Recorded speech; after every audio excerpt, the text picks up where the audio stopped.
అక్కడే మీరు pregnancy test చేయించారు, యూరిన్ ప్రెగ్నెన్సీ పాజిటివ్ వచ్చింది. తర్వాత బ్లడ్ టెస్ట్ చేయించమన్నాము, బీటా హెచ్సిజీ.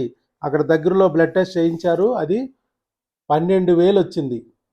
5 దాటితే ప్రెగ్నెన్సీ, 12,000 దాటిపోయింది, పక్కా pregnancy.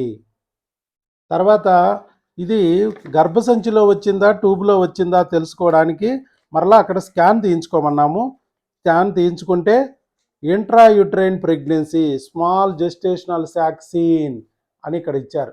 Small gestational sac seen, intrauterine pregnancy, గర్భసంచిలో వచ్చింది ప్రెగ్నెన్సీ అని ఇచ్చారు.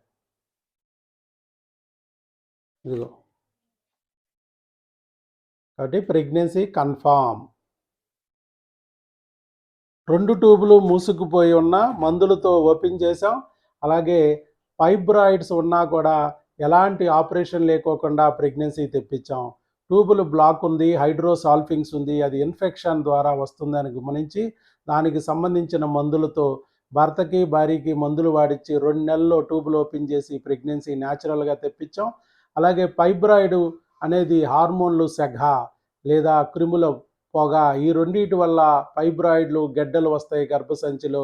బిడ్డలు లేక బాధపడుతున్న గర్భసంచికి గెడ్డలు వచ్చి ఇబ్బంది పెడతాయి. కాబట్టి ఆ గెడ్డలకు కారణమైన హార్మోన్లని క్రిముల్ని తొలగించడం వల్ల ఆ గెడ్డలు కూడా అణిగిని ఇప్పుడు ప్రెగ్నెన్సీకి సానుకూలత ఏర్పడింది. ప్రెగ్నెన్సీ కూడా వచ్చేసింది న్యాచురల్గా, ఎలాంటి ఆపరేషన్ లేదు, ఐవీఎఫ్ లేదు.